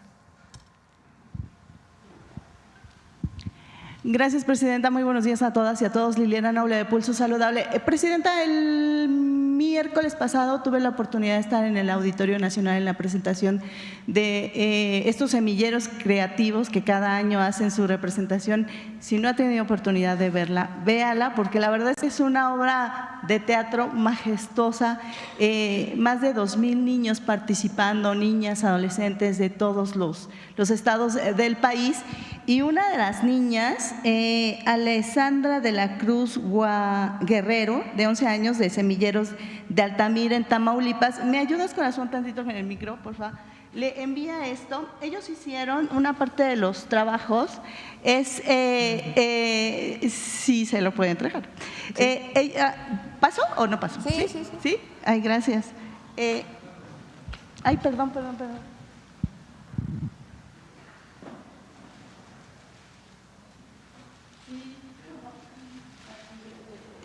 Y le cuento rápido, Presidenta, la historia. Este trabajo que hacen las niñas y los niños, gracias, esos eran muchísimos, alrededor de unos 300, 400, que simulaban parte del escenario, que son pétalos, y el tema era Tengo un sueño, de esta obra, y la representación la hicieron niñas, niños, y esta pequeñita en este tiempo de mujeres, ella pensó que este era el momento de entregarle esto a usted. Me pidieron, gracias Pau, me pidieron que le hiciera favor de entregarle. Gracias. ¿Cómo se llama? Alessandra, gracias, de la Alessandra. Cruz Sí, Guerrera, de 11 años, de Altamira, Tamaulipas. Y también tuve la oportunidad días antes de estar en Huastepec, en donde se hicieron estos ensayos, ahí en las instalaciones del IMSS, que también le agradecieron ese día al maestro Zoe. Y la verdad es que tuve la oportunidad, como en muchos otros momentos, de tener a estos niños o niñas en el programa de radio que nos platican todo lo que están haciendo, y todo el tiempo pensé en esta forma. Usted decía palabras más, palabras menos, que si le quitas un niño a la delincuencia, se lo agregas a la cultura y a las artes, y así está haciendo. Pero ellos y ellas tienen hoy una duda con este cambio. Piensan muchos que ya no van a haber semilleros, que se van a acabar, están muy preocupados. Y entonces esa sería mi primera pregunta: si el programa de semilleros creativos de la Secretaría de Cultura continuará tal como ellos lo han vivido, Presidente. Sí va a continuar Semilleros Creativos. Aprovecho también para decir que, para felicitar a Alejandra Frausto, que es la anterior secretaria de Cultura, que hoy está de secretaria de Turismo en el gobierno de la ciudad, que realizó este extraordinario trabajo. Yo en la campaña al gobierno de la Ciudad de México decía: un artista más es un delincuente menos, un estudiante más es un delincuente menos. Y es de lo que hablamos, del acceso a los derechos de las niñas y los niños y de las y los adolescentes. Entonces, Semilleros Creativos va a continuar. Y también vamos a fortalecer todo el sistema educativo que tiene hoy Secretaría de Cultura, del INVAL. Estuve platicando hace unos días con Claudia Curiel, la secretaria de Cultura, con Marina, la subsecretaria.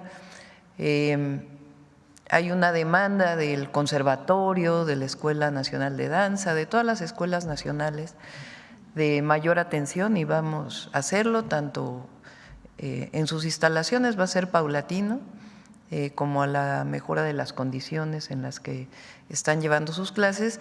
Y uno de los ejes de nuestro programa de cultura es la educación. La educación formal, que haya educación formal para las artes, y la educación comunitaria, que le llamamos, que son semilleros creativos y otros esquemas que incluso tienen que ver con los clubes de lectura que se desarrollan con el Fondo de Cultura Económica, que vamos a impulsar de manera muy importante. Gracias, Presidenta. Y en un segundo tema, la semana pasada que nos hicieron favor de presentarnos el tema de la adquisición de los medicamentos, yo tenía una duda y quisiera conocer cómo van a conocer la seguridad, la eficacia y la calidad de los productos que van a adquirir. Si se van a pegar a lo que anteriormente se hace, es que si una vez que ya los aceptó la FDA o la EMA en Europa o COFEPRIS aquí en México, ya sería un check de darle palomita. Y pensando, doctor Kerstenovich, pensando en el tema sobre todo de los costos, que de pronto hoy, por ejemplo, hay medicamentos para la gente que vive con enfermedades cardiovasculares que le llaman cardiópatas, que hoy toman 5 o 6 medicamentos, y hoy hay moléculas que esos 5 o 6 medicamentos están en una sola toma, que pudieran ser un poco más costosos, pero a la larga es más benéfico, y el apego al tratamiento, que es lo que se busca en el tema de la prevención, también es mejor. Entonces, ¿qué hay al respecto? Esa sería mi segunda pregunta. Gracias. Sí. Y luego le pedimos a Eduardo o a David que nos hable de la compra. Adelante.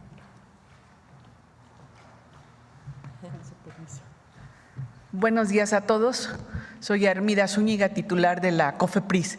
Efectivamente, en el nuevo modelo de adquisición de medicamentos presentado la semana anterior, se tiene la participación de la COFEPRIS.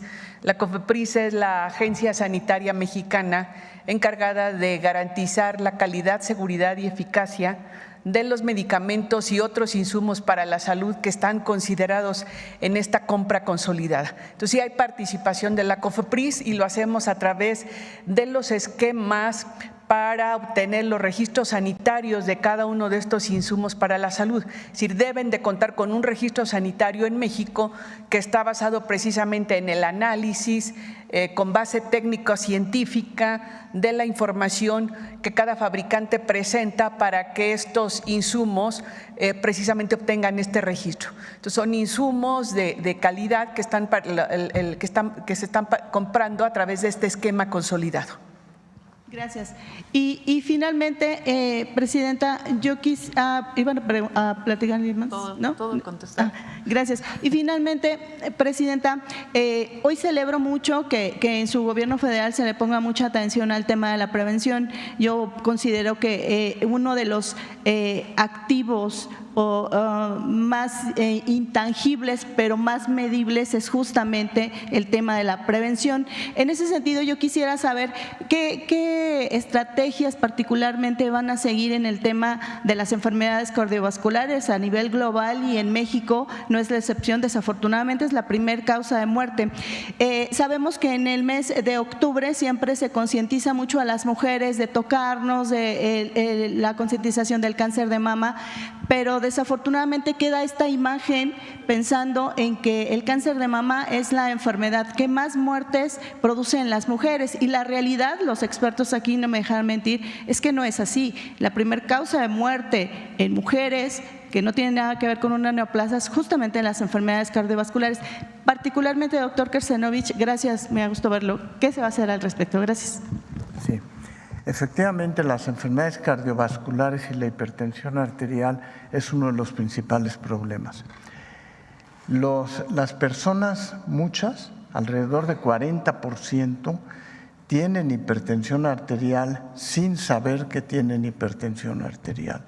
Por eso es muy importante las campañas precisamente de promoción a la salud, de que se tomen la presión arterial cuando menos una vez al año, cuando menos. De esa manera se trata de detectarlos en forma temprana. Si se detecta en forma temprana antes de que acudan a un médico, se puede alterar la historia natural de la hipertensión arterial. Alguien que tiene controlada su hipertensión arterial no tiene por qué fallecer de una enfermedad cardíaca. Fallecen porque 40% lo desconocen. Entonces, la promoción de tomarse, yo diría que todos los que están aquí deberían de tener cuando menos una vez medida la presión arterial anualmente, sepan o no sepan que tienen la enfermedad. Y vamos a hacer campañas muy intensas alrededor de eso, en sitios laborales, en sitios educativos, etcétera.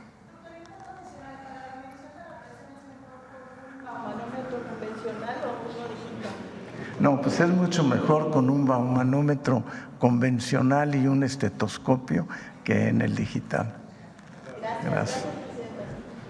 Para eso es el programa Salud Casa por Casa. A todos los adultos y adultas de 65 años y más, a partir del próximo año van a tener enfermeros, enfermeras, médicos o médicas que los visiten en su hogar. Ellos van a saber a qué horas van a ir y entonces les van a tomar todos sus signos vitales. Ahí si encuentran que alguien, es un programa preventivo de un impacto, estamos hablando de más de 12 millones de personas, particularmente en la edad adulta mayor, que es donde puede ser más riesgoso, aunque no solo. Entonces van a ir a su casa, les van a medir la presión, van a oír el corazón e incluso azúcar, y así van a poder tener un seguimiento y poder decirle, pues tiene usted que ir al centro de salud, acompañarlo o todo lo que requiera en este programa preventivo, que es de un alcance enorme y nos va a ayudar a disminuir muertes por esta causa. A ver, ya va la última porque acá. Porque hay que vacunarse. Salud preventiva. Es un honor saludar a la presidenta y a toda su mesa directiva. Mi nombre es Ricardo Felipe Ramírez de Radio Relas 104.5 FM. Comunicarle que la semana pasada el diputado Alfonso Ramírez Cuellar de Morena hizo la propuesta de desaparecer al Instituto Federal de Telecomunicaciones y la Comisión Federal de Competencia Económica, COFESE, para los fusionarlos y un organismo en fin de evitar las competencias antimonopólicas. En beneficio de los ciudadanos, mi pregunta serían dos. Una, ¿qué pasará de los social comunitarias indígenas afrodescendiente? Dos, ¿cuál sería su marco jurídico y cómo influirían las concesiones no comerciales? Bueno, en el caso de estos organismos autónomos, desde el 5 de febrero, en la propuesta que hizo el presidente López Obrador, está a discusión en el Congreso su desaparición. Nosotros sugerimos a los diputados, que es la primera Cámara donde se va a presentar, que sería importante que se pusiera ahí por el tema del tratado y particularmente que quede el tema de organismo con independencia técnica, porque así está redactado tal cual en el tratado, entonces para que no haya ningún problema. Entonces plantearon que iban a evaluar cómo se incluía este tema particularmente en la COFESE y en el, creo que es la COFESE la que principalmente plantea este tema para que no haya contradicciones con el tratado, pero que al mismo tiempo pues no tengamos estos organismos que se tienen ahora. Entonces está a discusión en el Congreso y ahí se podrá tomar la decisión. Y evidentemente se busca pues evitar prácticas monopólicas, que haya un organismo técnicamente independiente, pero que no haya pues estos organismos que hoy en realidad pues ni siquiera han demostrado su eficiencia, vamos a poner así. Ok. En otro tema, la comunidad indígena Otomí de Llano Grande, Azcapotzaltongo, en Villa Nicolás Romero, se dirige a usted de forma respetuosa para exponer lo siguiente. Solicitamos de la manera más atenta su amable intervención política para coadyuvar en el ejercicio de la libertad del señor Tomás Martínez Mandujano, preso político en el Estado de México desde el año 2022. El señor Tomás Martínez Mandujano es un líder social de nuestra comunidad indígena Otomí, de oficio albañil y defensor de derechos humanos, particularmente defensor de medio ambiente y los sectores más vulnerables de nuestra sociedad, personas indígenas, adultos mayores, infancias, mujeres, quienes han encontrado en su liderazgo el apoyo necesario para que de forma organizada mejoremos nuestras vidas. De forma arbitraria y violando el debido proceso al señor Tomás Martínez Mandujano, se le negó el acceso a la justicia impredecible, ofrecer pruebas de inocencia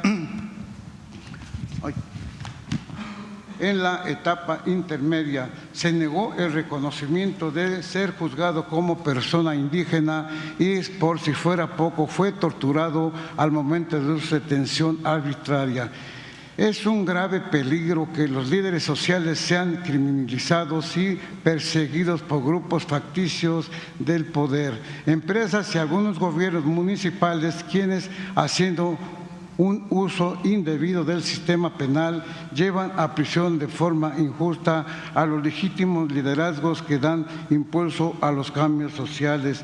Por eso es que es oportuno solicitar su intervención política para que las autoridades involucradas y competentes sepan que hay atención e interés en el tema de nuestro compañero Tomás Martínez, y asimismo creemos oportuno que la sociedad en general se entere de la exigencia de libertad a los presos políticos en México y por ello el derecho a la protesta sigue siendo fundamental para que los menos favorecidos seamos escuchados.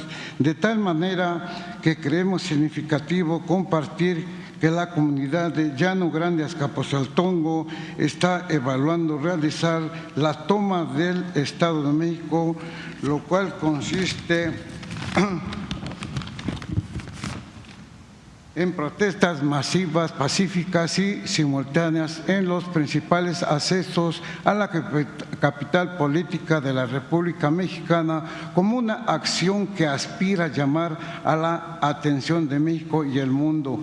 Esperamos su amable respuesta y quedamos atentos a cualquier convocatoria para trabajar seriamente las rutas legales a seguir la historia de los hechos. Le pedimos a la secretaria de Gobernación que lo atienda, Rosa Isela Rodríguez. ¿Listo? No, mire, en otro tema, Presidenta, en nuestro país hay evidencia de la fabricación de delitos contra gente inocente que en muchos penales compurga apenas injustamente por hechos que no cometieron. Esto por falta de verdaderos profesionales en investigación o encargo de personas que pagan para mandar a prisión a inocentes quienes roban años de su vida. Por ejemplo, de esto podría ser el caso de una mujer que vive en este tipo de injusticia, que la han convertido de víctima y responsable de la desaparición, de la muerte de su esposo. En esa postura pone la Fiscalía General de Justicia del Estado de México a la señora Blanca Flor Vargas Colín, madre de 3 menores de edad.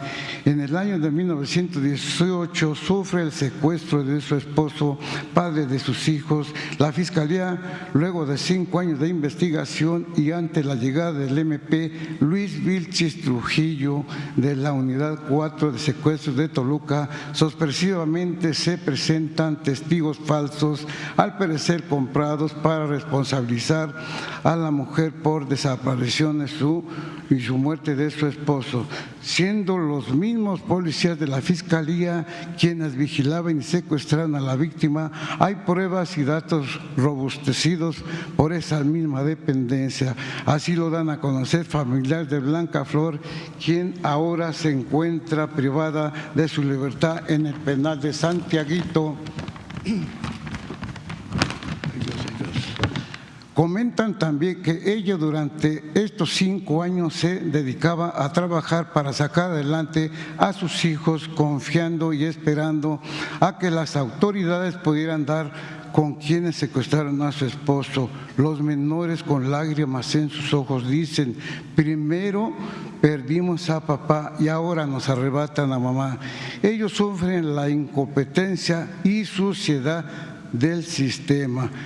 ¿Qué podrá hacer algo por ella? Bien, le pedimos a la secretaria de Gobernación, a Rosa Isela, que lo... Muchas gracias, Presidenta. Muy amable. Listo, vamos a la vacuna. Muchas gracias a todos y a todas.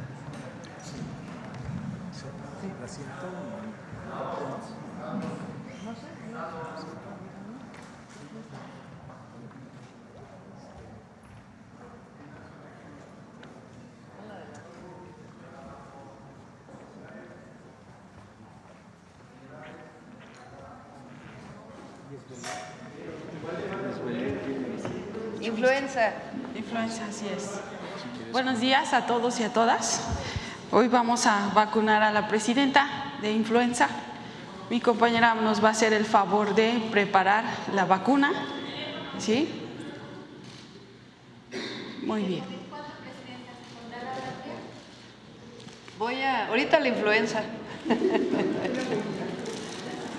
Es recomendación de los médicos.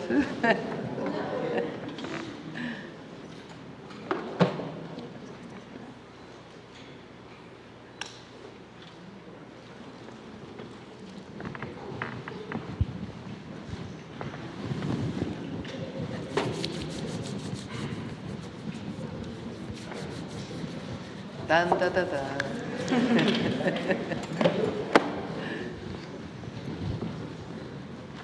Muy bien. a subir un poquito su manga.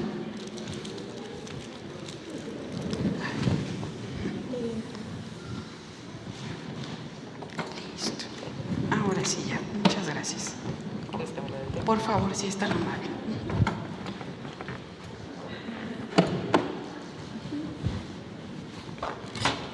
Muy bien.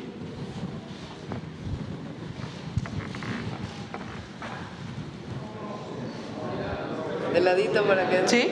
Ok. Muy bien. ¿Así está perfecto? Ok. Muchas gracias. Toco su brazo, Presidenta.